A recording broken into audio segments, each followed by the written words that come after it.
सत्ताधीश पार्टियों का झंडा बदला और न ही विधायकी घर से बाहर गई। बस बदले तो सिर्फ चेहरे। और कमाल देखिए, दोनों ही जगह जनता ने अपने पुराने विधायकों के बेटों पर ही विश्वास जताया और उन्हें पहुंचा दिया सूबे की सबसे बड़ी पंचायत में। बांधवगढ़ की स्थिति तो 12 बजे ही स्पष्ट हो गई थी, लेकिन अटेर ने देर शाम तक अटका कर रखा।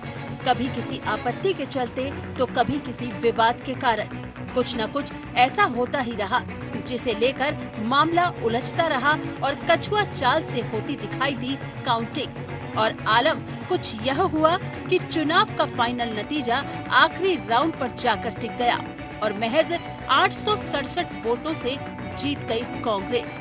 हालांकि चुनाव के नतीजों के बाद भी अलग ही सियासी घमासान देखने को मिला और सबसे पहले कांग्रेस आगे आई, जिसके द्वारा अटेर में मिली जीत का तो स्वागत किया गया, साथ ही बांधवगढ़ को लेकर कस दिया गया तंज।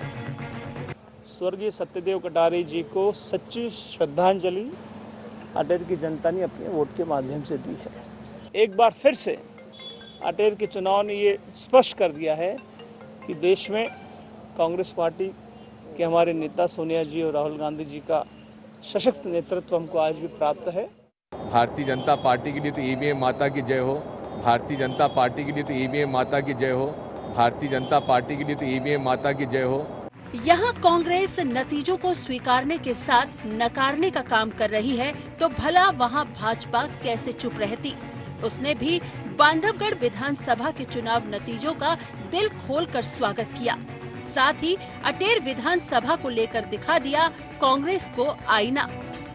लेकिन पिछले चुनाव में ज्ञान सिंह जी जितने वोटों से जीते थे, उससे बहुत अधिक वोटों से 25,000 वोटों से हम उपचुनाव में जीते हैं। अटेर विधानसभा पिछले बार स्वर्गीय सत्यदेव कटारे 11,000 वोटों से जीते थे और कांग्रेस की उस सीट पर वहां सहानुभूति भी एक फैक्टर रहते हुए नेक टू नेक तक हम पहुंचे, तो ये हम वहां पर भी आगे बढ़े हैं। एक जगह जीते, एक जगह हारे हैं। जीतने वाले को बधाई, हारने की समीक्षा, हार को स्वीकार्यता। और इसके साथ साथ कांग्रेस से निवेदन कि जो ईवीएम पर उंगली उठा रहे थे, मशीन और मशीनरी पर उंगली उठा रहे थे, उनको जरा आत्मचिंतन करना चाहिए। अब क्या कहेंगे वो, उन्हें इस पर भी कुछ कहना चाहिए। अटेर विधानसभा के नतीजों ने कई समीकरणों को बदलने का काम किया। सीएम शिवराज के साथ पूरे भाजपा खेमे के जोर लगाने के बाद सीट हाथ नहीं आई। जमीनी स्तर पर ज्योतिरादित्य सिंधिया का मैनेजमेंट कारगर रहा। बांधवगढ़ विधानसभा के नतीजों ने कुछ विशेष प्रभाव नहीं छोड़ा। यहाँ पर शुरुआती कयासों के मुताबिक भाजपा ने एक तरफा जीत हासिल की। हालांकि विपरीत हालात से जूझ रही कांग्रेस के लिए चुनावी नतीजे संजीवनी के माफिक रहे। इस चुनावी मैनेजमेंट को वह साल 2018 विधानसभा में भी अपना सकती है। हार भी दोनों खेमों में बटी थी, जीत भी दोनों के नसीब में आई। लेकिन इन नतीजों ने आने वाले वक्त में कई बड़े सियासी समीकरणों को अस्तित्व में लाने का काम किया है और वह समीकरण सूबे की सियासत को किस हद तक प्रभावित कर पाते हैं, इस बात पर हर किसी की नजर रहेगी। Bureau report, IND 24।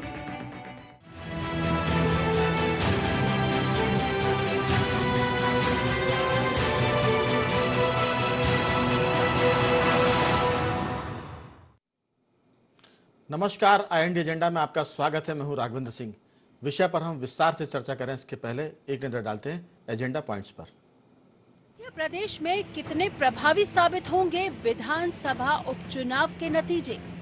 क्या अटेर विधानसभा चुनाव के नतीजों ने कांग्रेस के लिए संजीवनी का काम किया है? क्या इस चुनाव के मैनेजमेंट को भविष्य में भी दोहराएगी कांग्रेस? क्या कांग्रेस से मुकाबला करने के लिए अब भाजपा को अपनी नीति बदलनी होगी? तो मध्य प्रदेश के 2 विधानसभा उपचुनाव, एक पर कांग्रेस काबिज थी और एक पर बीजेपी। नतीजे में कुछ बड़ा फेरबदल नहीं हुआ है। सिर्फ इतना हुआ कि जो अटेर विधानसभा उपचुनाव कांग्रेस के खाते में पिछला चुनाव 11,000 सीटों से था, वो बमुश्किल 867 सीट के जरिए कांग्रेस जीत सकी। लेकिन बांधवगढ़ जो सीट है वो भाजपा के लिए संतोष का विषय है कि उसकी जो लीड थी, जो जीत का अंतर था, वो 25,000 से ऊपर था। कह सकते हैं कि लोकसभा में जो शेड्यूल उपचुनाव बीजेपी ने लड़ा था वो बमुश्किल 60,000 वोटों से जीत पाए थे, और ये अकेला विधानसभा चुनाव 25,000 वोटों से जीता गया है। तो कह सकते हैं कि अब सियासी दल अपने अपने हिसाब से इसका विश्लेषण करेंगे, गुणा भाग लाएंगे, कमी बेशी पर बातचीत करेंगे। लेकिन हम दर्शकों से बता दें कि हम इस मुद्दे पर चर्चा करने के लिए 3 मेहमानों को हमने आमंत्रित किया है। भारतीय जनता पार्टी के प्रवक्ता रजनीश अग्रवाल जी हैं इसमें, कांग्रेस के प्रदेश महामंत्री वीर सिंह यादव जी हैं, और वरिष्ठ पत्रकार की हैसियत से हमारे साथ हैं पवन वर्मा जी, ताकि जो बीजेपी कांग्रेस के मामले में थर्ड एम्पायर की भूमिका निभा सके। इसी मुद्दे पर हम चर्चा करेंगे। सबसे पहले मैं रजनीश आपसे मुखातिब होना चाहता हूं, क्योंकि मामला एक सीट के जीतने का और एक के हारने का है। कह सकते हैं क्रिकेट की भाषा में कि 50-50 का मैच था, 20-20 का मैच था, चाहे जो नाम ले दें। लेकिन अटेर में जो भाजपा का जहाज है वो किनारे आकर डूब गया। 11,000 की लीड को आपने कम किया, लेकिन 867 का जो मामला था वो कहीं ना कहीं आपके लिए भारी पड़ गया। इसमें एक बात मैं और जोड़ना चाहूँगा कि ईवीएम मशीन पर जो आरोप लगे थे उत्तर प्रदेश चुनाव के बाद और मध्य प्रदेश के उपचुनाव में, ये मामला इसलिए भी आग या तूल पकड़ गया था क्योंकि टेस्टिंग के दौरान एक ऐसा मसला आया था जिसने चुनाव आयोग को भी कटघरे में खड़ा किया था। पूरे मामले पर आपकी 2 टुक टिप्पणी। देखिए, बांधवगढ़ में बड़ी जीत, 25,000 से ज्यादा की जीत, और अटेर में भी मुझे लगता है कि भले ही हम चुनाव हार गए हों, लेकिन अरविंद भदौरिया जी ने एक जोरदार संघर्षशील और जुझारू नेता की तरह चुनाव लड़ा। सहानुभूति का जो दौर था, और जो अरुण यादव जी खुद कह रहे थे, प्रदेश कांग्रेस के अध्यक्ष हैं, कि उनको श्रद्धांजलि वहां के लोगों ने दी है। और वहां जिस प्रकार से हेमंत कटारे जी की मां ने कहा कि ये 5 साल के लिए स्वर्गीय सत्यदेव कटारे जी के लिए चुना गया था, बाकी समय भी उन्हीं के बेटे हेमंत कटारे को सौंपा जाए, इस प्रकार की मार्मिक भावुक अपील भी उठी वहां। तो स्वाभाविक रूप से वो जीत में बदल गई और हेमंत कटारे जीत गए। लेकिन उसके बावजूद संघर्ष कड़ा था, बहुत भारी जद्दोजहद था। दिन भर से सब लोग देख रहे हैं, जान रहे हैं। भारतीय जनता पार्टी की वोटों की संख्या लगातार बढ़ रही है, चाहे वो बांधवगढ़ में हो, चाहे वो अटेर में हो। इसका अर्थ है कि भारतीय जनता पार्टी की स्वीकार्यता जनता के बीच में, मतदाताओं के बीच में बड़ी है। और एक बात जो नरोत्तम मिश्रा जी ने भी कही थी, वो बात मैं फिर दोहरा देता हूं कि कांग्रेस को कम से कम अब फिर आत्मावलोकन करना चाहिए कि वो तमाम प्रकार के यहां वहां के आरोप कभी मशीन पर लगाते हैं, कभी मशीनरी पर लगाते हैं। उसकी बजाय वो आत्मावलोकन क्यों नहीं करते, क्यों नीति और नेतृत्व के बारे में विचार करते। भारतीय जनता पार्टी अपनी नीतियों को लेकर बहुत स्पष्ट है, अपनी कार्यप्रणाली को लेकर बहुत स्पष्ट है, और जनता के बीच में जा रहे हैं, जनता से प्रतिसाद भी मिल रहा है। ठीक है, जनता के बीच में आप जा रहे हैं, प्रतिसाद भी मिल रहा है, और वोट आपके लगातार बढ़ रहे हैं। भले ही आप अटेर चुनाव हार गए हों, लेकिन अटेर चुनाव हारने के साथ में एक सवाल छोड़कर जा रहा हूं रजनीश जी आपके पास। अटेर चुनाव अब भले ही हारे हों, बीजेपी भले ही हार गई हो, लेकिन ईवीएम पर जो दाग अटेर चुनाव की शुरुआत में लगा था, काफी हद तक इस नतीजे ने ये साबित किया है, जैसा कि आपका कहना था, नरोत्तम मिश्रा का कहना था, कि कहीं ना कहीं कांग्रेस को मशीन और मशीनरी के बारे में सोचना चाहिए। वीर सिंह जी, आप चुनाव जीते, आपको बहुत बहुत बधाई। लंबे अरसे से इस जीत की आपको प्रतीक्षा थी, क्योंकि झाबुआ के बाद और सौरभ सिंह जो आपके चुनाव जीते थे उपचुनाव, उसके बाद से कांग्रेस के क्षेत्र में कहेंगे जीत का सूखा जैसा पड़ गया था। लेकिन इस बारिश ने आपको थोड़ी सी राहत दी होगी। लेकिन ईवीएम के बारे में अब कांग्रेस का स्टैंड क्या है, ये भी आप जरूर बताएं। और दूसरी बात यह कि ये जो 11,000 का अंतर था आपका, सत्यदेव कटारे जी की जो जीत 11,000 से हुई थी, वो घटकर सहानुभूति के बावजूद, आपके सिंधिया महाराज के लोगों के घर रोटी बनाने और बेलने के बावजूद 867 पर क्यों सिमट गई?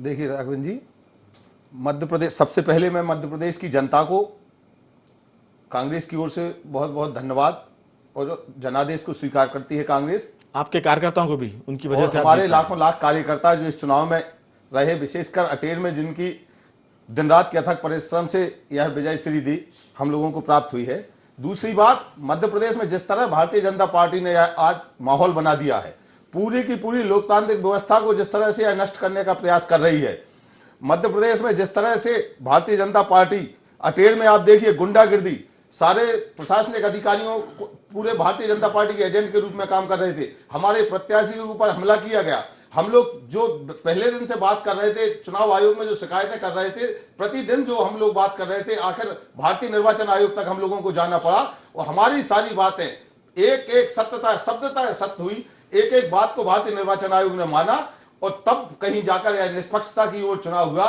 मैं कहना चाहता हूं कि यह निष्पक्ष चुनाव, निष्पक्ष जनता का चुनाव है। यह राम और रावण के बीच का युद्ध है, यह न्याय का युद्ध था और इस न्याय के युद्ध में कांग्रेस के जो न्याय का युद्ध था, इसमें जनता ने न्याय का साथ दिया। आप देखिए, पूरी तरह चुनाव के दिन हमारे प्रत्याशी के ऊपर हमला किया गया, सीआरपीएफ के जवान के ऊपर हमला किया गया, उसकी राइफल चुरा ली गई। आज चुनाव के वोटिंग के दिन प्रत्याशी को धमकी दी गई भारतीय जनता पार्टी के कार्यकर्ता द्वारा। इससे ज्यादा गुंडागर्दी क्या हो सकती है? इस गुंडागर्दी के माहौल में जनता ने कांग्रेस को चुना और लोकतंत्र में विश्वास रखा। मैं अटेर की जनता को प्रणाम करता हूं, सल्यूट करता हूं, मध्य प्रदेश की जनता को सल्यूट करता हूं कि उन्होंने कांग्रेस को और लोकतंत्र में अपना विश्वास जताया। देखिए, आपने सबको सैल्यूट किया, कोई दिक्कत नहीं है, सैल्यूट करना चाहिए क्योंकि आपकी जीत हुई है। लेकिन हमारा कहना यह है कि जो आपने आरोप लगाए थे वो कहीं ना कहीं इस जीत से इस बात की तस्दीक जरूर आप कर रहे हैं कि हमारे आरोप सच थे, लेकिन इस बात की भी आप तस्दीक करिए कि ईवीएम मशीन गलत थी या सही थी। मैं लौटूंगा अगले दौर में आपसे इसका उत्तर लूंगा कि ईवीएम मशीन पर आपका शक अभी भी है या वो जीत के बाद खत्म हो गया है। पवन जी, दोनों पक्ष को आपने सुना है। हम आपसे ये अपेक्षा करते हैं कि बीजेपी कांग्रेस ने जो भी कुछ कहा उसका जिस्त आप ये बताएं कि इस चुनाव ने भले ही बीजेपी जीती बांधवगढ़ में जीती हो या कांग्रेस अटेर में, लोकतंत्र के मायने में, क्योंकि बड़ा सवाल था ईवीएम मशीन को लेकर।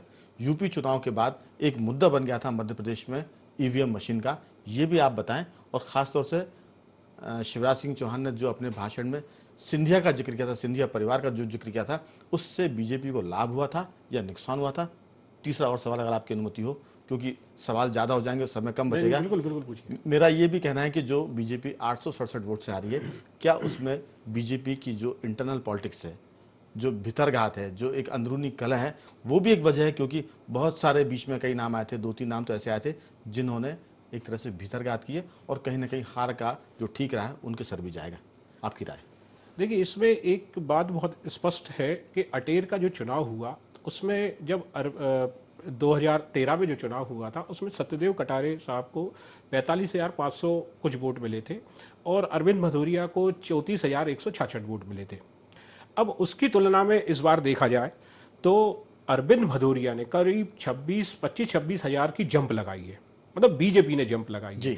अगर इसको इस रूप में देखा जाए कि अगर मुख्यमंत्री ने सिंधिया के खिलाफ कोई टिप्पणी की थी, उसका कोई असर है तो ये वोट क्यों बढ़ गया? पहला। दूसरी बात यह है कि कांग्रेस पिछला चुनाव सत्यदेव कटारे करीब 11,000 से जीते थे। उसके बाद उनको भी वोट जो मिला था वो 45,000 मिला था, लेकिन हेमंत को जो वोट मिला है वो 59,000 मिला है। तो हेमंत ने जरूर 16,000 14-15 की बढ़त पाई है, लेकिन जो ग्राफ जो होना था जीत का, वो कांग्रेस भी, मतलब कांग्रेस हो सकता है वैसे सेटिस्फाई हो क्योंकि वो जीत गई है, लेकिन कांग्रेस को इस बात पे आत्मावलोकन करना ही पड़ेगा कि इतना सब उसके प्रचार में रहे। सिंधिया जी 4 दिन रहे, कमलनाथ और सिंधिया की केमिस्ट्री वहाँ लोगों ने देखी एक दिन। इसके अलावा भी अरुण यादव पीसीसी चीफ जो है और राष्ट्रीय महासचिव मोहन प्रकाश भी, ये भी बहुत जुटे रहे। उसके बाद भी चुनाव इतना टफ हो गया, और जबकि ये सीट ऑलरेडी कांग्रेस की थी। सत्यदेव कटारे एक बहुत लंबे अरसे से उस क्षेत्र का प्रतिनिधित्व करते थे, तो इसका मतलब है कि उनकी सहानुभूति के वोट ज़्यादा मिलना थे, लेकिन ये टफ हो गया। उसमें जो टफ किया बीजेपी ने, उसमें नरेंद्र सिंह तोमर, शिवराज सिंह चौहान और भी जो मंत्री जो लगे हुए थे और भी जो नेता थे, उनका जो प्रचार था, प्रसार था, सभाएं थी, उसका असर हुआ। दूसरा, बांधवगढ़ की बात की जाए तो बांधवगढ़ में कांग्रेस को हार के साथ एक बहुत बड़ा नुकसान हुआ है, जिसपे कांग्रेस ने अभी तक गौर नहीं किया है। कांग्रेस का वोट बैंक वहाँ जो पिछले 2013 में था उतना ही रहा। पिछले बार 2013 में प्यारेलाल वेगा को 48,236 वोट मिले थे और सावित्री सिंह को 48,880 वोट मिले हैं। महज 400-500 वोट सावित्री सिंह ज़्यादा ले पाई। कांग्रेस के लिए सबसे बड़ा चिंता का विषय यह है कि उसका वोट बैंक दोनों जगह अगर देखा जाए। मैंने कांग्रेस से मैं थोड़ा स्पष्ट करना चाहूंगा कि वो जो कांग्रेस के इलेक्शन को लीड कर रहे थे, हम कमलनाथ की बात कर सकते हैं क्योंकि सिंधिया अटेर में थे और कमलनाथ बांधवगढ़ में थे, तो इनके लिए भी निजी रूप से भी ये बात चिंता का विषय हो सकती है, क्योंकि बांधवगढ़ जो है वो एक तरह से को भी ना भूलें। हाँ, अजय सिंह, चूंकि वो सेकंड लाइन के लोग हैं, हम फर्स्ट लाइन की बात कर रहे हैं। अगर उस हिसाब से देखें तो ये कमलनाथ और अजय सिंह जी के लिए भी एक तरह से अलार्मिंग है। बिल्कुल। कमलनाथ वैसे वहाँ एक दिन रहे, उन्होंने एक ही सभा की, लेकिन सिंधिया ने इसके अटेर में देखा जाए तो 4 दिन दिए। 4 दिन में उन्होंने दर्जनों सभाएं की, करीब 2 दर्जन सभाएं की।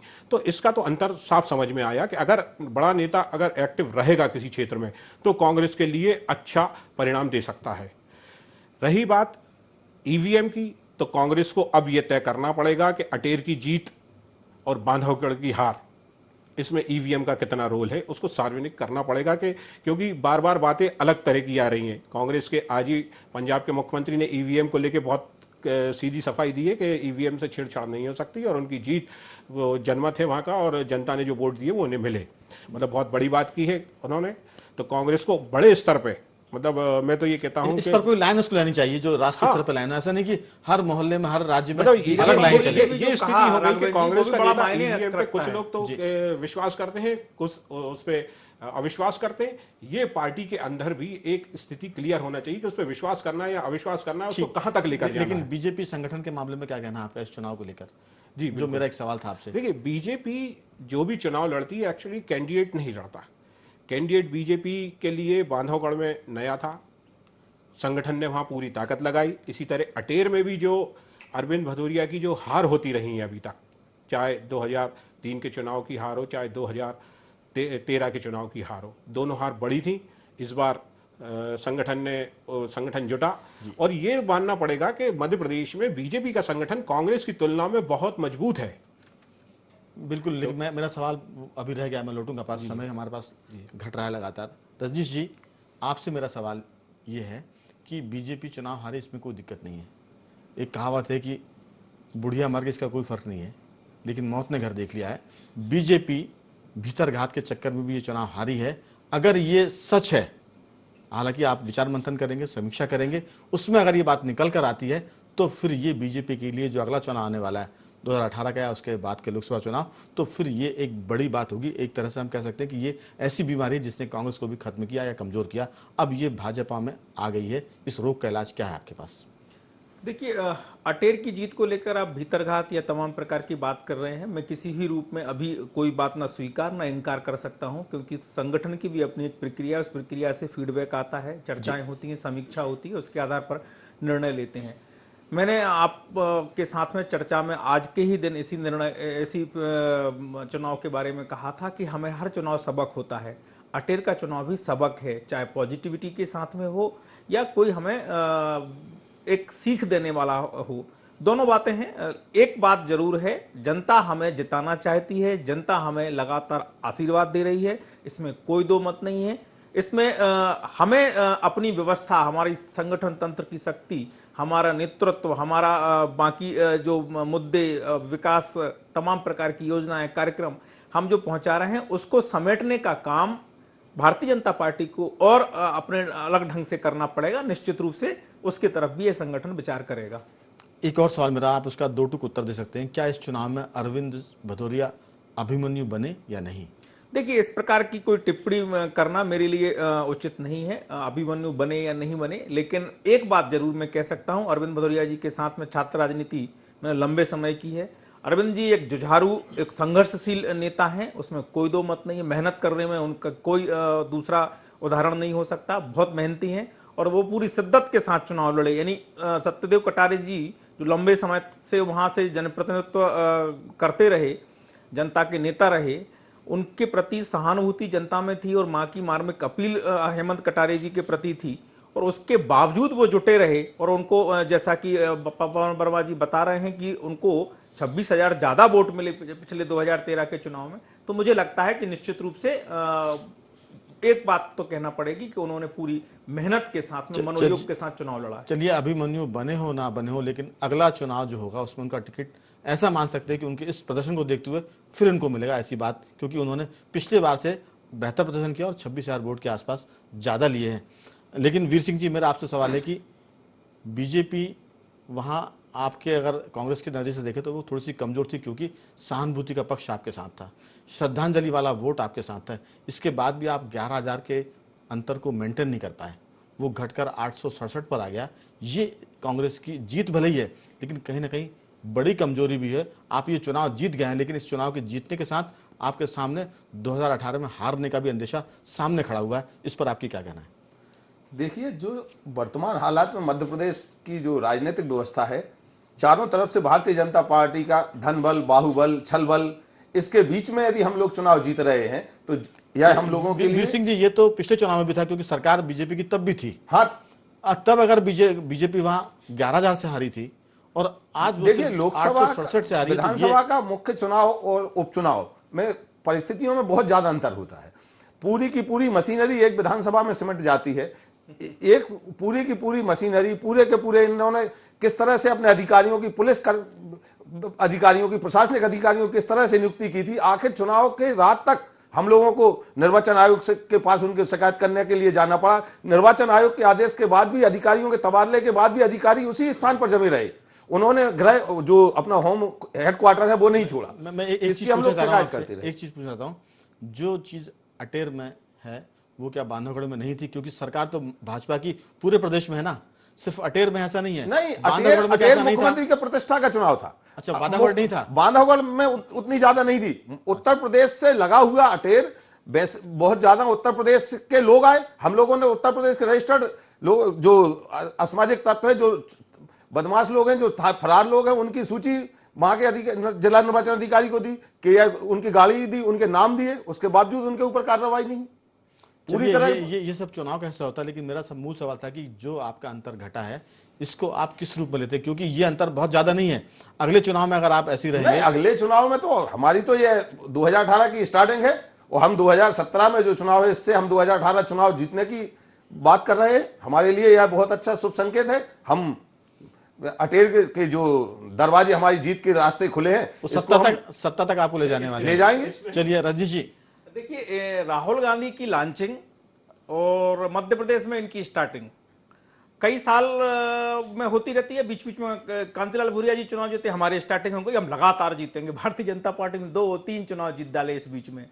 हम नहीं कहते कि हम 230 पर चुनाव जीतने वाले हैं। कोई भी चुनाव, कोई भी दल 230 विधानसभा में चुनाव नहीं जीत सकता। हर चुनाव के समीकरण, हर विधानसभा की तासीर अलग होती है, वहां के निवासियों के मुद्दे अलग होते हैं, जनमानस अलग होता है। स्वाभाविक है, कोई हमारे हंसने पर मुझे सराहना देगा, कोई मेरे हंसने पर मुझसे चिढ़ रखेगा, ईर्ष्या रखेगा, द्वेष रखेगा। ऐसा मनुष्य का स्वभाव होता ही है, कोई स्वीकार करे या ना करे। लेकिन राहुल गांधी की लॉन्चिंग, मध्य प्रदेश में इनकी स्टार्टिंग जीत की, ये कितनी बार बात करेंगे भैया? ये चुनाव वो उनके अध्यक्ष कह रहे हैं श्रद्धांजलि के रूप में वहां की अटेर की जनता ने दिया है, लेकिन वो श्रद्धांजलि वो साबित हो गई। इसीलिए मुझे लगता है कि कांग्रेस आत्म अवलोकन से बचती है, कांग्रेस मुद्दों से परहेज करती है। अटेर को तो आपने पूरी गुंडागर्दी का क्षेत्र बना के रख दिया था। जनता ने सत्यदेव कटारे जी को श्रद्धांजलि दी है, कांग्रेस ने चुनाव नहीं जीता। लेकिन अरुण यादव जी, रंजीत जी, मेरा एक सवाल है, कांग्रेस आत्मचिंतन नहीं करती है, आत्ममंथन नहीं करती है, और बीजेपी लगातार जीत की वजह से आत्ममुग्धता से बाहर नहीं निकल पाती। ये भी ऐसा लगता है, क्योंकि आप अगर कहूंगा, मैं बीच में टोक रहा हूं, अगर हम आत्ममुग्ध होते तो हमारे नेता धूल नहीं फांक रहे होते, धूप में नहीं घूम रहे होते, घर घर नहीं जा रहे होते। बिल्कुल आपकी बात, समय समाप्त हो रहा है, समय समाप्त हो रहा है। घर नहीं जा रही होती। ये तो बीजेपी के दम की हार है, ये तो बीजेपी के मत और दम की हार है जो जनता ने दिखाई। चलिए, बीजेपी के दम हार हो गई। क्यों अटेर में आप हारे नहीं? अरे अटेर की जी तो वोट तो भाजपा, अटेर तो आपके था, बड़े हैं। चलिए, तो हमारे भी तो 16,000 वोट पड़े हैं ना? हमारे वोट घटे कहाँ हैं? हमारे तो 16,000 वोट पड़े हैं। समय समाप्त हो रहा है, 8:24 हो चुका है। अंतिम टिप्पणी के लिए पवन जी, आपका इस पूरी चर्चा में क्या कहना है? क्योंकि मामला साफ हो गया है, एक भाजपा के पास थी, उसके पास है। अगर हम नफा नुकसान की बात करेंगे तो कुछ नहीं हुआ है।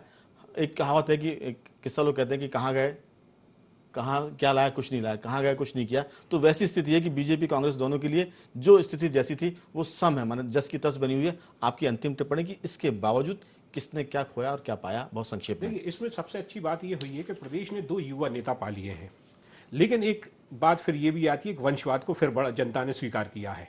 दोनों बात दोनों जगह पे ये लागू होती है।